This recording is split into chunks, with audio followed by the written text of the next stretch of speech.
Alrighty. A little bit of a change in format.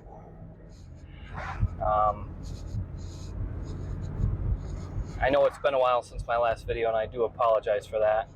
I recently got a new position at work, and I've not had the time I used to have to make these videos, which is no excuse. You know, you got to prioritize these things. But it took me a while. I'm deciding to give this style a go. We'll see how the camera does. I mean, it might be bobbly. I can't know for certain until I look at the footage. So, but we'll see how things go. I just wanted to get a video filmed. I want to get a video out there. Want to get back to a schedule. And so this is it. I'm also going to work on making the videos a bit more zoomed out.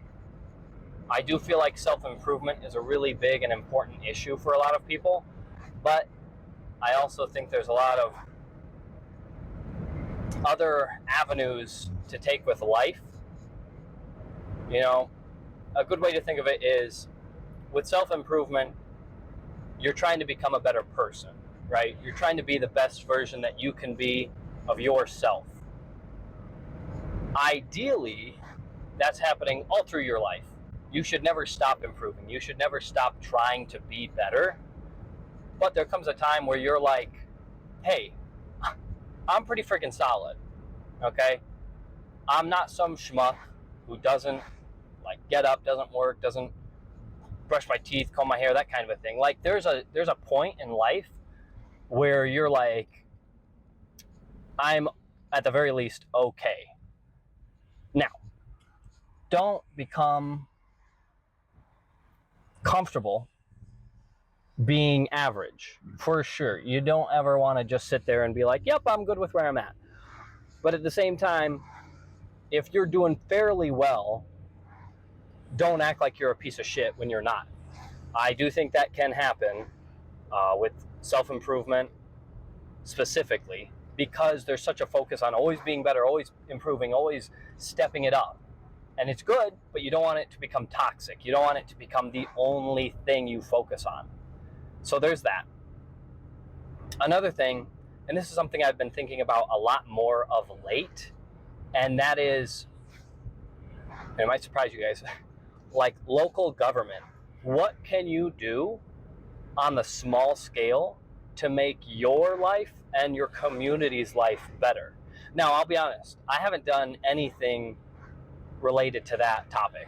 I've just been looking into that more and more, looking into like township meetings, looking into local politicians. You know, everyone wants to zoom out and focus on, you know, who the president is, who the senators are, all that kind of stuff. And it's important, yes, but I think we lose track of the things that we can at least somewhat control. Because you're going to hear this in a pessimistic way and in an optimistic way. There's millions, tens of millions of voters for the president, okay? You can be one of those people who's like, my vote doesn't friggin' matter, why will I vote? And to be honest with you, I get that perspective. Ooh, my gosh, my camera, come back. Oh, wow. And to be honest with you, I get that perspective. You know, 1 in tens of million of votes, its importance really isn't that big. Now, I would say don't let that be a pessimistic idea, just be realistic, right? Don't be, oh my gosh, no matter what I do, it doesn't matter. But also understand that in that big of a scale, your vote doesn't matter that much, realistically. What matters is hundreds and thousands and millions of voters. Why am I saying this? Because when the vote does matter is with the local stuff, the town, the county, the city, those kinds of things. Those votes do matter. And I'm not just saying this because it's like getting close to that election time. It is, but at the same time, we should keep this in mind for all elections, all times of the year. any situation where something's coming up that you're supposed to go vote, and I know a lot of people don't. I honestly didn't vote in a lot of local stuff for a very long time because I thought it was stupid and pointless. One thing I notice when I do go vote is so many of the people on that list, first of all, I have no idea who they are. I have no idea what they actually support.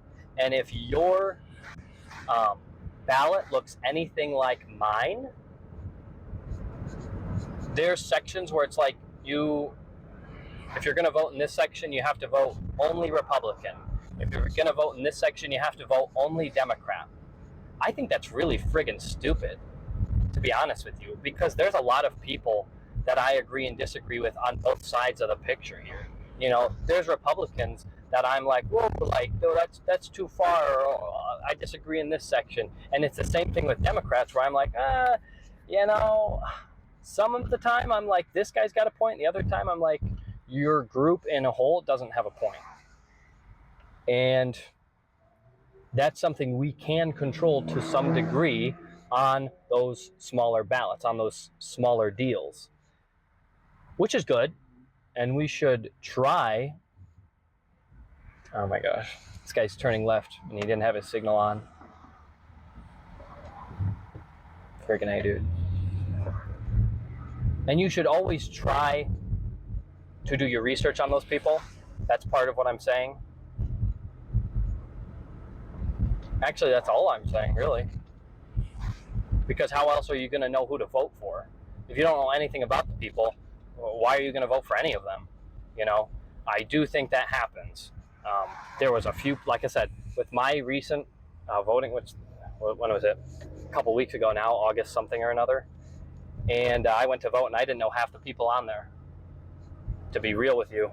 And I had actively tried to look into these people, to look into those topics and stuff. So always room for improvement. And once you've reached a point where you as a person are somewhat pleased with where you are, you should look to try to improve, you know, let's say your extended family. You know, you should try to get to know everybody more. You should try to be more involved with family matters. Maybe your family sucks, or maybe you don't have a family. Zoom out, go into the community, work to build your friend circle, and I mean real friends, and build that.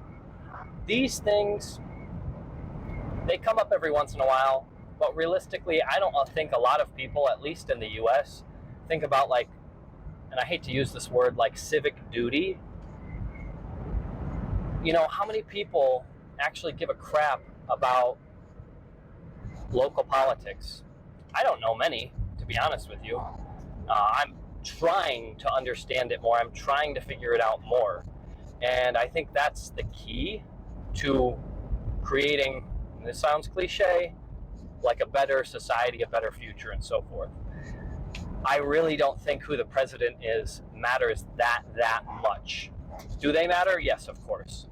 But the perspective of people on both sides of the platform is always, oh my gosh, if so-and-so gets elected, my life is over. And it's like, okay, your life is never over. That's not true. 1 second. My car's going crazy.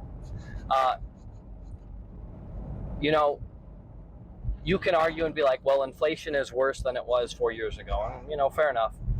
Those types of things, I do understand. I get that point. But don't be so pessimistic that you're like acting or saying that your life is basically ruined because one person was voted into office. That doesn't happen. That's not a thing, you know. And you can complain as much as you want, but in reality, it doesn't really change much. So I'm just getting home now. And that's primarily all I got to say on the matter. I really hope this footage is not too horrid. I know the truck was a little bouncy. But yeah, I think I'll leave it at that. I hope you guys enjoy the video. Hope you guys have a great week. And until next time, we'll see you later. Take it easy.